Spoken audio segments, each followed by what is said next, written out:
Bonjour à toutes et à tous. Dans cette 37e chronique, je vais continuer à exposer la liste des raisons qui me semblent devoir militer en faveur de l'abstention aux prochaines élections présidentielles.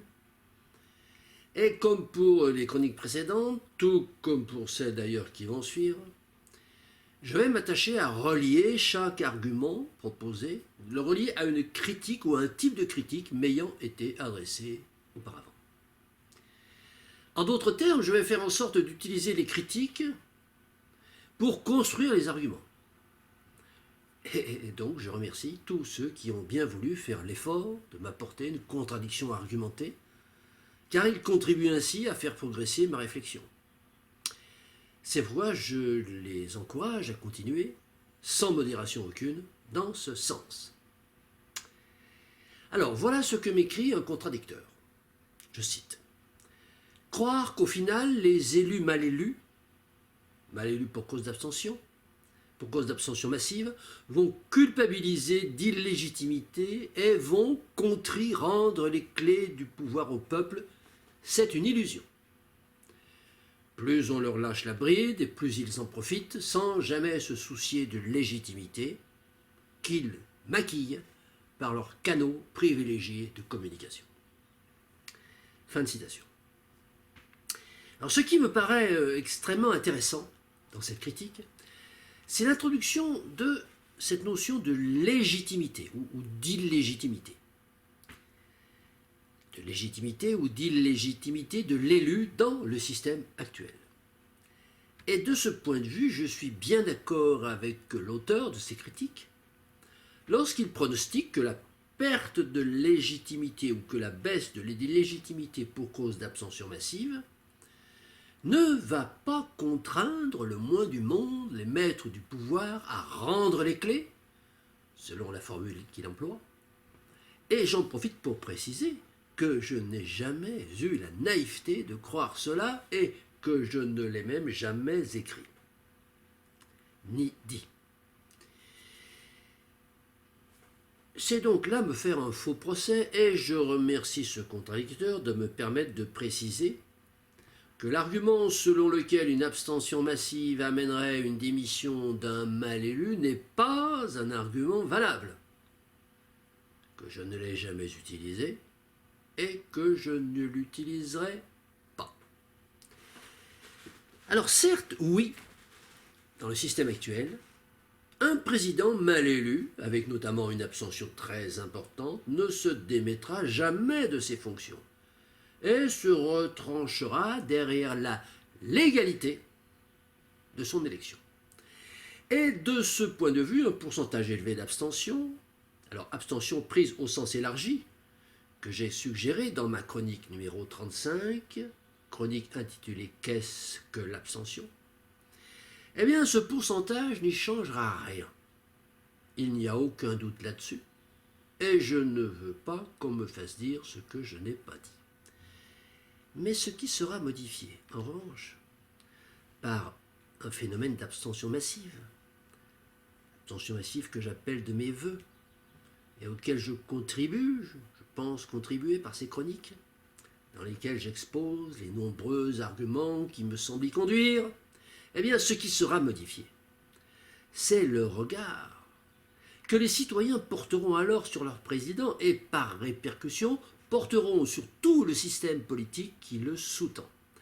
Car voici ce qui changera avec un président élu dans le cadre d'un scrutin dominé par une abstention massive. C'est-à-dire, pour parler clair, un président élu par défaut, ou pour parler encore plus clair, un président élu par défiance.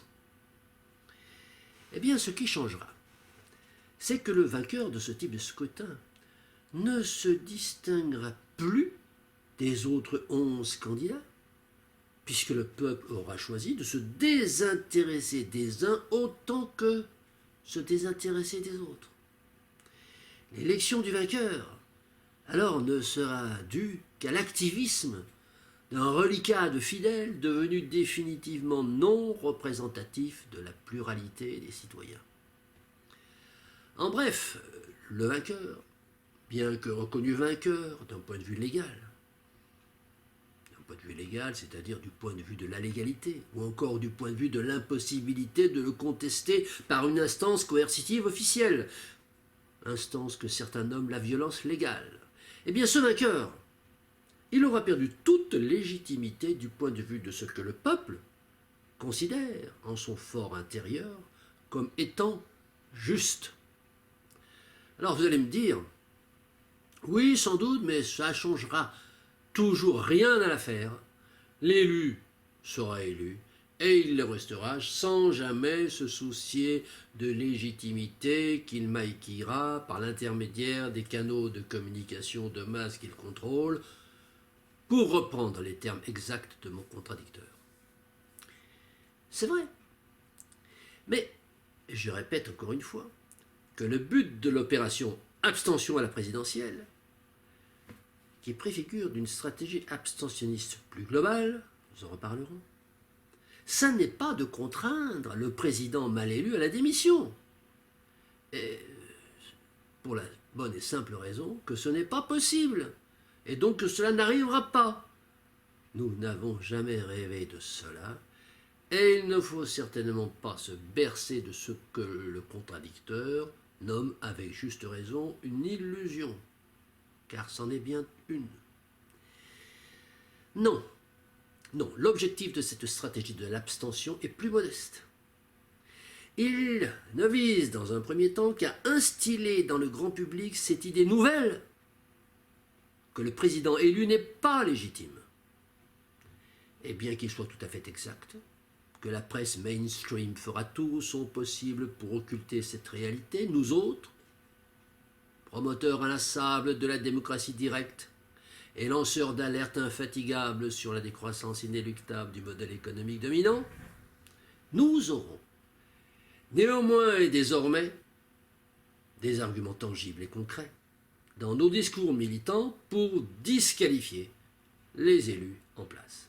Alors, vous aurez donc compris que cette stratégie de l'abstention n'est qu'une première étape vers la disqualification effective des représentants oligocratiques, autrement dit, c'est un moyen et ça n'est pas une fin. La fin, c'est la victoire de candidats porteurs d'un projet de démocratie directe intégrale, candidats encore peu nombreux au stade de notre parcours vers une véritable refondation constitutionnelle et, encore pour l'instant, ils sont empêchés d'accéder à la représentation à cause des verrous des procédures actuelles, comme par exemple le système des parrainages de l'élection présidentielle et, autre exemple, le scrutin majoritaire à 2 tours des élections législatives.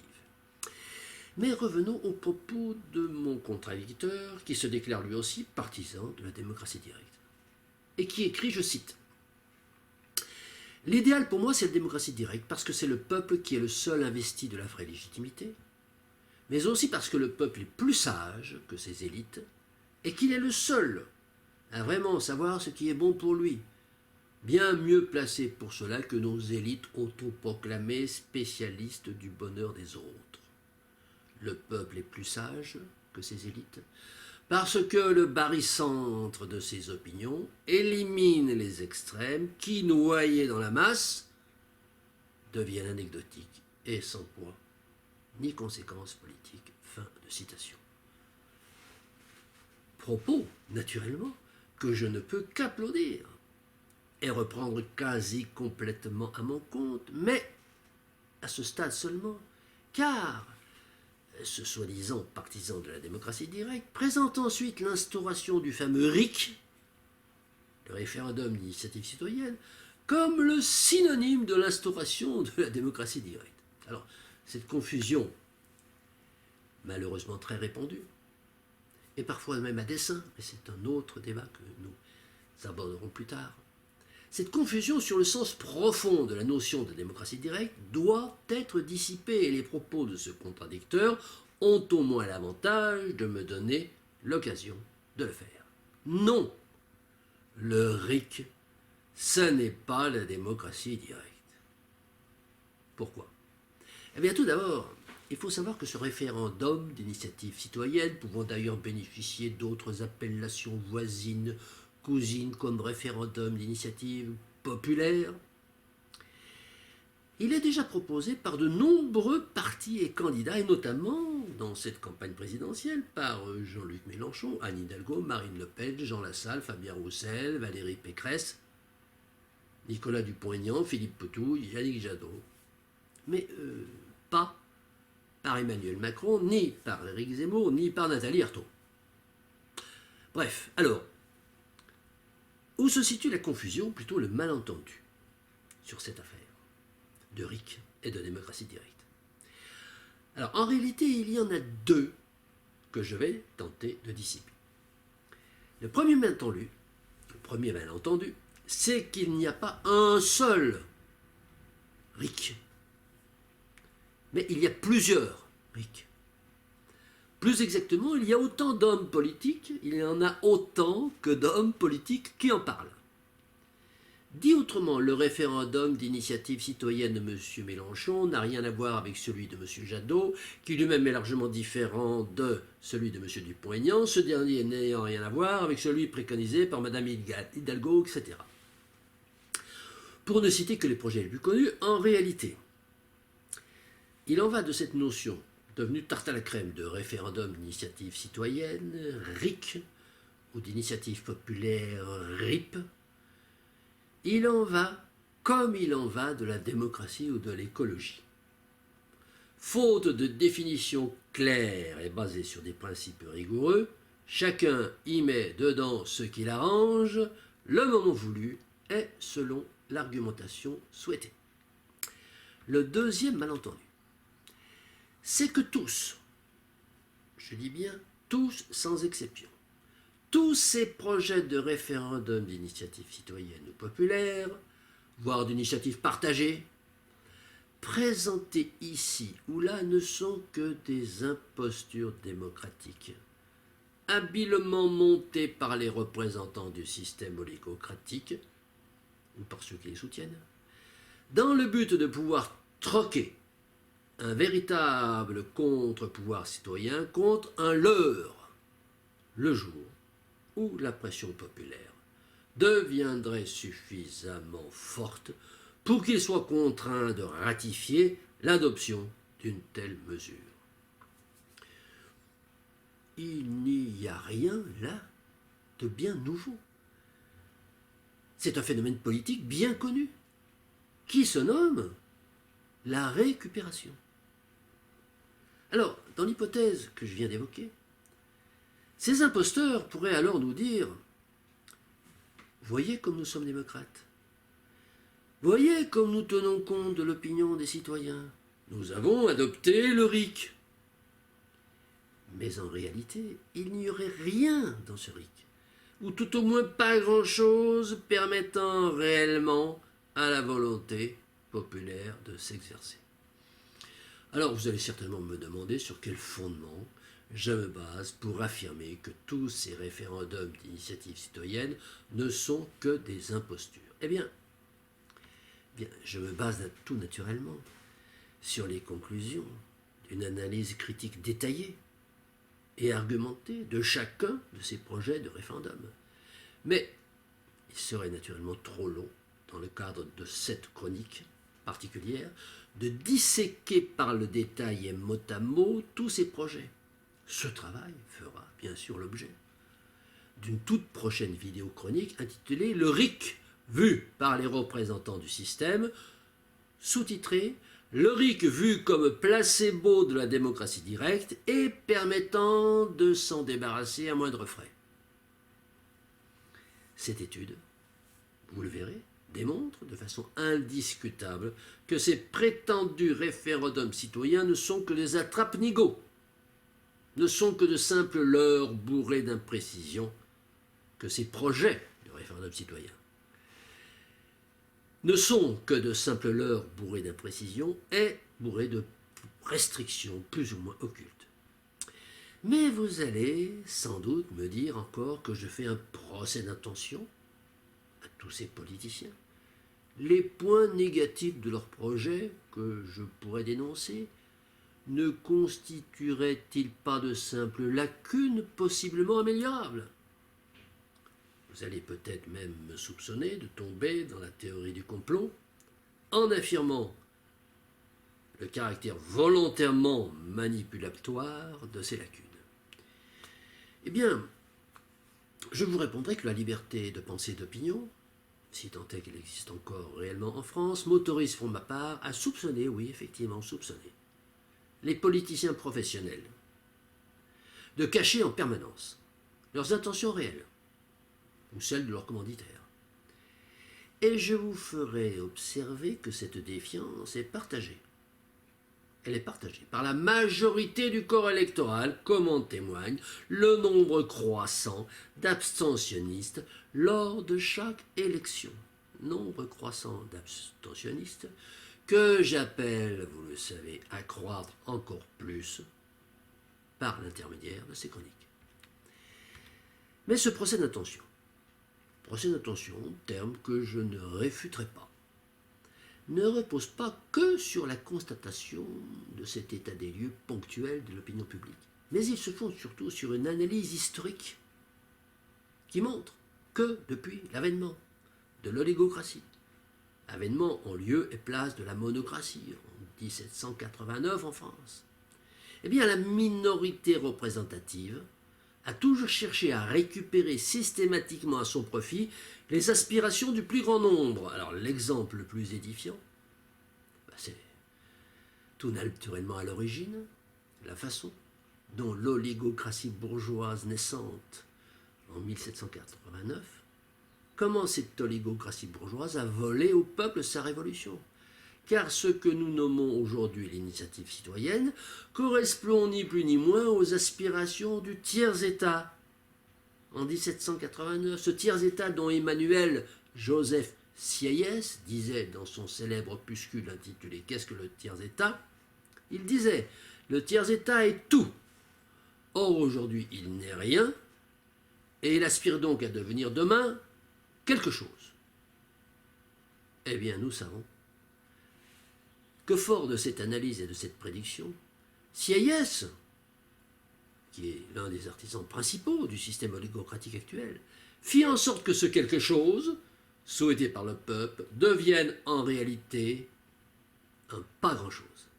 Car ce système, initié après 1789 et qui perdure encore aujourd'hui, sous une forme inchangée, ce système n'est pas une démocratie. Ce système, désignant un système où c'est le peuple qui exerce le pouvoir, la démocratie. Ce système, c'est une oligocratie, terme désignant un autre système où c'est le pouvoir qui est exercé par une minorité de personnes. Et donc, à partir du moment où c'est l'histoire elle-même qui nous apprend que la survie du système oligocratique repose sur la confiscation du pouvoir citoyen par cette minorité, comment peut-on imaginer qu'un référendum proposé précisément par un représentant de cette minorité soit un dispositif qui va permettre d'instaurer un véritable pouvoir citoyen? C'est tout simplement incompatible. Et par voie de conséquence, c'est impossible. Une illustration concrète, en guise de preuve vivante de la validité de cette affirmation, c'est naturellement le référendum suisse. Référendum suisse qui sert d'exemple à tous ces apprentis démocrates et qui n'a fait que renforcer l'oligocratie dans ce pays champion du capitalisme croissanciste. Ce référendum suisse, depuis qu'il existe, a-t-il été un tremplin pour l'installation de la démocratie directe? Pas du tout. Bien au contraire. Parce que la démocratie directe, qu'est-ce que c'est? Eh bien, la démocratie directe, c'est, tout d'abord, c'est la démocratie tout court. C'est-à-dire un système d'organisation collective dans lequel le peuple est la source unique de la loi. La source unique de la loi, à l'exclusion de toute forme de représentation. Définition telle qu'elle est énoncée dans l'article 3.23 de notre programme pour une société de la précroissance. Eh bien, cela n'a rien à voir, vous l'avez bien compris, avec le référendum à la Suisse. Mais Une question très importante, voire fondamentale, reste ouverte à propos du RIC. Cette question, c'est celle-ci. Le RIC peut-il être un outil pour installer la démocratie directe intégrale? Alors la réponse est non. Si nous regardons les caractéristiques des RIC proposés par les 8 candidats représentants du système. Mais cette réponse pourrait être oui. Elle pourrait être oui pour peu que nous imaginions un dispositif qui donne réellement à la pluralité des citoyens la possibilité de remplacer la constitution actuelle par une constitution nouvelle en démocratie directe, sans passer par le système électif oligocratique. Pour cela, il faudrait que ce référendum citoyen, il soit réellement libre pour ce qui est de son initiative, réellement souverain pour ce qui est de son application, et réellement citoyen pour ce qui est de la façon dont il serait pré-débattu. Eh bien, ce dispositif, tel qu'il est esquissé, ce dispositif, il existe. Et il se nomme le référendum libre et souverain, RLS. Et ce dispositif, bien, il figure tout simplement en annexe de notre programme pour une société de la précroissance. Mais ce référendum n'est proposé par aucun des 12 candidats à la présidentielle d'avril prochain. Voici donc une raison supplémentaire pour s'abstenir de voter les 10 et 24 avril prochains. Je vous remercie et je vous dis à bientôt.